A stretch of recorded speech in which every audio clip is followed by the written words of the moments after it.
الحمد لله والشكر لله الحمد لله والشكر لله أزكى صلاتي وسلامي لرسول الله أزكى صلاتي وسلامي لرسول الله صلي وسلم الله على المعلم الله صلي وسلم الله على المعلم الله صلي وسلم الله على المعلم الله صلي وسلم. الحمد لله رب العالمين والصلاة والسلام على رسول الله وعلى آله وصحابه أما بعد السلام عليكم ورحمة الله وبركاته. Kí gbogbo àwa mùsùlùmí, ohun tí a ó gbé yẹ̀wò náà ni iṣẹ́ ájì. Kí ni bẹ́ẹ̀dì iṣẹ́ ájì tí Olúwa ń sọ fún èmi àti yín pé a'udhu billahi minash shaitanir rajim walillahi ala nnasi hijjul bayti man istata'a ilayhi sabila. Ọlọ́run bá ní iṣẹ́ ájì o, òun là á ṣe fún ẹni Ọlọ́run bá ti ní ọlágbára, ọlálàáfíà, orówó àláàlí, orí kójọ láti lọ síbẹ̀. Allahu akbar walillahi Allahu akbar bọ́lọ́n sì sọnù pé iṣẹ́ ájì yóò òun lèyàn ṣe fún òun lèyàn ṣe fún àníyàn kan ṣoṣo téèyàn dá ń bẹ́ òun náà ni kì í pa níyàn pé àmọ́ ládùúgbà kan tí mo fẹ́ lè tọrọ mo fẹ́ kíní kankan kan gbogbo tó Ọlọ́run fẹ́ nìgan Ọlọ́run gan ti fẹ́ fún wọn kalẹ̀ wọn wá gbéga níbi iṣẹ́ ni Ọlọ́run ní ọmọ tọrọ rẹ̀ bọ́ bá débẹ̀ mọ̀ ń wọ́ ọmọ ní Ọlọ́run ní ọmọ tọrọ rẹ̀. Allahu akbar Allah ti sọ fún wa nínú Al-Qur'an gan walillahi ala nnas hijjul bayti man istata'a ilayhi sabila. Torí Ọlọ́run ni èèyàn fi lọ sáájì o àkọ́kọ́ nù dàníyàn torí tọ́lọ́run gbogbo tọ́lọ́run wá lórí tó fẹ́ tọrọ láì àdúrà ni ó rí bẹ́ẹ̀ bá dédé ayé àdúrà ti tọrọ náà ni àmọ́ ṣe torí tọ́lọ́run ṣe nítorí tọ́lọ́run ọmọ ìpè bàbá wa dé àmọ́ àpè àjì àjà láníyàn gbogbo eléyìí ni láníyàn gbogbo eléyìí kọ́lọ́n kò ṣe àmọ̀nà wa. Bàbá wo iṣẹ́ ájì tí Ọlọ́run bá pè wá sí pé ká wá ṣe ẹni Ọlọ́run bá ní orúkọ kójọ lówó àláàlí tó lálàáfíà tọ́lọ́run ní òun pè kọ́ wá ṣiṣẹ́ yìí ní tí ń bẹ́ẹ̀ndì rẹ̀ àkọ́kọ́ òun náà ni pé ájì ijó wa yé wa pé asọ́kan náà gbogbo wa asọ́kan náà ni gbogbo wa ara ibi tóun ti ń yọ àtàrà ibi tóun ti ń wọ̀ gbogbo yẹn wà á pàdé níbi kan náà gbogbo yẹn àpapẹ asọ́kan náà gbogbo yín asọ́kan náà ní Allahu akbar Ọlọ́run bá ní ọ̀kan náà ní gbogbo yín inna akramakum indallahi atqakum ẹni tó jẹ́ alápọ̀nlé jù òun ẹlẹ́ni tó bá bẹ̀rù Ọlọ́run ọba. Bẹ́ẹ̀ bá wá rí iṣẹ́ ájì yìí náà ara tó tún wá gbé wá ni pé iṣẹ́ ájì wa fi yé wa pé ìbẹ̀rù Ọlọ́run iná lèèyàn fi dà ní ẹ̀kọ́ òun fẹ́ lọ sí ájì watazawwadu fa inna khayra zadi at-taqwa. Ọlọ́run ẹ pèsè wo àǹtara alẹ́ ọ̀jẹ̀ wà tí wà náà jẹ lọ́nà ṣùgbọ́n ìtọ́ wa tóbi inú pèsè tí yàn á pèsè òun náà ni pé ìbẹ̀rù Ọlọ́run pé èmi ọmọ nínú lọ́lẹ́ Ọlọ́run lè tú báyìí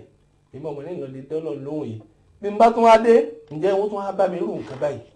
ìpèsè tọ́lọ́run fẹ́ kó o pèsè nu báyìí pé torí pèsè pé ọ̀fẹ́ gbà kan lọ́dọ̀ Ọlọ́run ọ̀fẹ́ rí tọrọ àdúrà olówó gbájì kalẹ̀ fún yẹn kò gbájì kalẹ̀ fún yẹn tá a bá tún wo iṣẹ́ ájì náà Allahu akbar a ó rí i pé iṣẹ́ ájì ó wá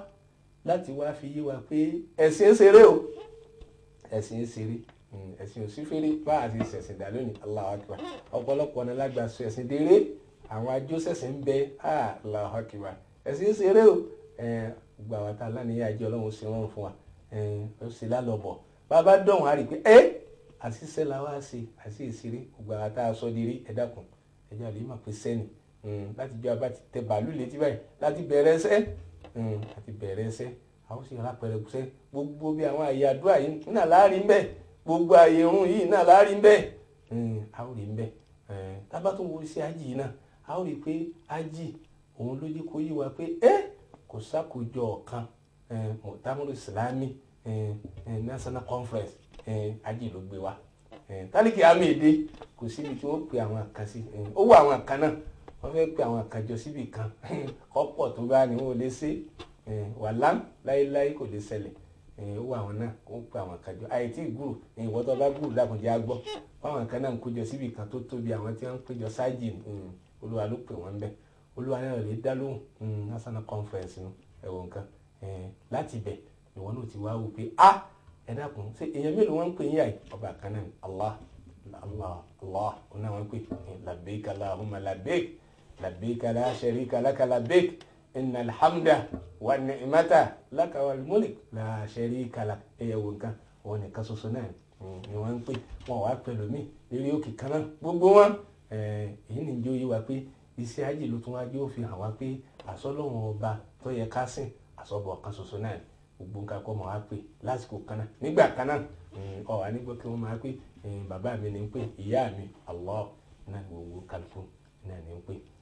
alọ́n kò sí àmọ́ná wa. tí a bá wo iṣẹ́ hajj anabi Muhammad sallallahu alayhi wa sallam ó jẹ́ kó yé wa pé man hajja ẹni tó bá ṣe hajj wàlámù yafsuq kò sọ̀rọ̀ kọ́rọ̀ ń bẹ́ kò wá kò kí ń bẹ́ kò ṣe ọbẹ̀ nìkan jà kò jiyàn rọ́jà kayomi waladati umu tó bá darí padà sílùú rẹ̀ ó di gẹ́gẹ́ bí ìgbà tí ìyá rẹ̀ ẹsẹ̀ bí Allahu akbar tí ò ní sẹ́sẹ̀ kankan lọ́rùn rẹ̀ kò ní sẹ́sẹ̀ kankan lọ́rùn rẹ̀ wọ́n ti fọ́ ọmọ Allahu akbar ọlọ́kùn sí gbogbo àwọn alálàájì wa bẹ́ẹ̀ kò sí wa bẹ́ẹ̀ kó gbà lẹ́sìn fún wa dé bẹ́ẹ̀ àmọ́mọ́jẹ́ mú bẹ̀rẹ̀ nù lam yarfus wa lam yafsuq ọ̀sọ̀rọ̀ kọ̀rọ̀ ọ̀yálé Allahu akbar aláràfà mi gbogbo ẹ̀yà aláràfà Allahu akbar àyè mímọ́ àwọn mi tó sọ bí ìbàjẹ́ lónìí à ń gbọ́ àwọn náà rí ọlọ́mọ sànú àlè ó mà yí fa ayé ẹ̀sìn ó tún wá dáyè tí wọ́n tún lọ lè gbẹ́sìn wá ó tún dáyè tẹ́lẹ̀ mi lọ lè gbérí búwa lónìí ẹ dákun ẹ jẹ́ ká wà rìn ìwò yẹn gbogbo ẹni bá ti dà níyàn lé ọ fẹ́ já ọkọ̀ nbí ẹ̀sẹ̀ tí ń sẹ̀ ni ọ fẹ́ fọ́ rẹ̀ mọ́ ni kọ̀bọ̀rọ̀ tó wá dọ̀hùn kó tó máa lọ lè yín àlè kọ́ máa tó sa láràfà rẹ̀ náà kò gbọ́dọ̀ sí gbogbo eléyìí kò gbọ́dọ̀ sí yìí níbẹ̀ ìtúbà iná lọ́wọ́ àfún àdẹ́bí ẹgbẹ́ tó bá ti láníyàn ìtúbà báyìí tí ó sọ̀rọ̀ kọ́rọ̀ tí ó sì wá kó kí kọ́lá ẹ̀wọ̀n kan Allahu akbar kò sọ̀rọ̀ kọ́rọ̀ kò jiyàn ìyàn jíjà pẹ̀lú gan tó bá ti darí dé yóò dàbí ìgbà tí ìyá rẹ̀ ṣẹ̀ṣẹ̀ bí ni kọ́lá kò ṣe gbà lálàjì wà bẹ́ẹ̀ ẹ̀yẹ́ mọ̀ ẹ̀yà mi mùsùlùmí iṣẹ́ hajj yìí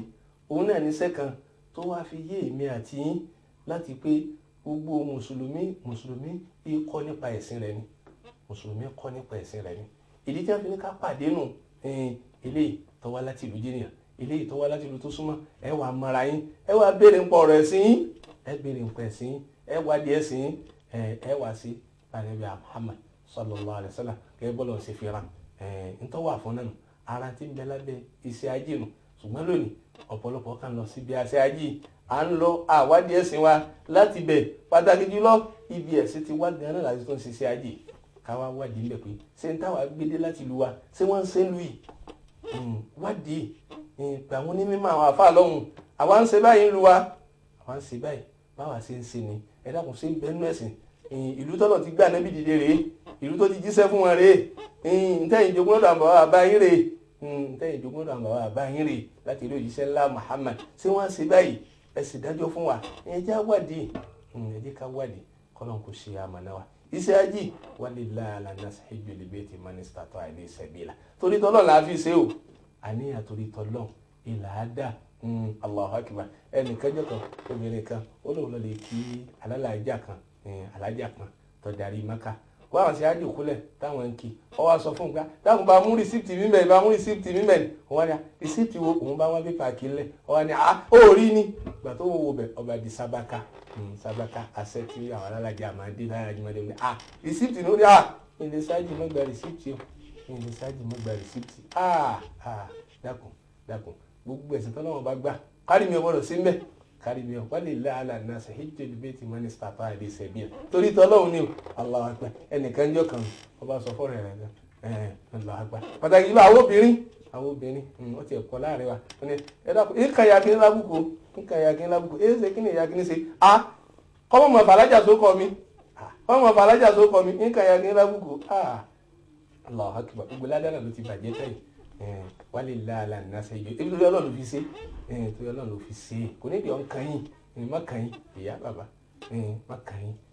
láwùjọ tá a wà eyín kíkàn ní ìbàṣẹ́jẹ́ náà ni ó ní nǹkan ya kí n lábùkù kọ́mọ fàlájà sókọ̀ mi kọ́mọ fàlájà sókọ̀ mi èmi náà kàn lábùkù wọn á pè mí yá kínní wọn á lè pé alájà kínní Ọlọ́run sàmàlà walillahi gbogbo iṣẹ́ tọ́lọ́wọ́n bá gbà àfi ká sí nítorí tọ́lọ́wọ́n ká sì ṣe òjíṣẹ́ ńlá Muhammad gẹ́gẹ́ bí o ṣe gbé wá fún wa iṣẹ́ ájì òun ni iṣẹ́ tó fi hàn fún mùsùlùmí pé àsọ́lọ́run ọbọ̀ kan ṣoṣo níbẹ̀, àsọ́lọ́run ọba kan ṣoṣo náà lágbọ́dọ̀ máa sìn gbogbo wa mùsùlùmí. Allahu akbar. Ànábì Muhammad sallallahu alayhi wa sallam ó fi ń yé mi àti pé tó bá di nírọ̀lẹ́ ọjọ́ àràfá, Allahu akbar, tí gbogbo wa wà tá à ń pè ọlọ́run nírọ̀lẹ́ ọjọ́ àràfá, ọlọ́run ọba wa sọ fáwọn màláíkà, àwọn tẹ́ rí yìí ta ni wọ́n ń pè ní wọ́n lọ ni, kí ni wọ́n ń wà ìwọ náà wọ́n ń wà, ta ni wọ́n ń tọrọ nǹkan lọ́dọ̀ ìwọ wọ́n ń tọrọ nǹkan lọ́dọ̀ rẹ̀. Ẹ sọ fún gbogbo wọn ẹni mo ti foríjì wọn, ẹni mo ti foríjì wọn, gbogbo eré tó wá gbé darí àforíjì tó náà wá sí fún ẹ dákun mọ́ wàá bàjẹ́ ìyá bàbá wá dé ọ̀pọ̀lọpọ̀ bàjẹ́ láti bí àjọyọ̀ yóò wá pò lórí yóò wá jó sábàkà night kò sí sábàkà night nínú ìsìlámù. ẹ dákun ọlọ́run ti foríjì gbogbo àwọn alálàájì nírọ̀lẹ́ ọjọ́ àràfá, gbogbo àforíjì yìí dákun mọ́ bàjẹ́ wọ́n bá dé, ìnáwó yìí pọ̀ wàhálà yìí pọ̀, ọlọ́run kò ṣe àmàna ẹni àti gbogbo ẹni tí ó lọ sáájú náà, ọlọ́run kò ṣe lálọ́bọ̀, kó ṣe gbogbo sẹ́nà ní rọrùn fún wọn, ká béèrè lọ́wọ́ wọn bẹ́ẹ̀ ṣe ní á ṣe ẹ má jẹ́ àlọ́ka mọ́ ìlú ìjòkólẹ̀ kí ẹ kò béèrè báyìí ṣẹ̀ṣẹ̀ ọlọ́run ní gbẹ̀sì léèyàn bá ṣe kò sì fi lójíṣẹ́ ńlá Muhammadu tí yóò sì lánìyàn torí tọ́lọ́run bẹ́ẹ̀ ọlọ́run ò ní gbà, àfi kí méjì kó pé níbi ẹ̀sìn tọ́lọ́run bá gbà ní ọlọ́run kò gba ẹ̀sìn mi àti wassalamu alaikum wa rahmatullahi wa barakatuh. الحمد لله والشكر لله، الحمد لله والشكر لله، أزكى صلاتي وسلامي لرسول الله، أزكى صلاتي وسلامي لرسول الله. صلي وسلم الله على المعلم، الله صلي وسلم الله على المعلم، الله صلي وسلم الله على المعلم.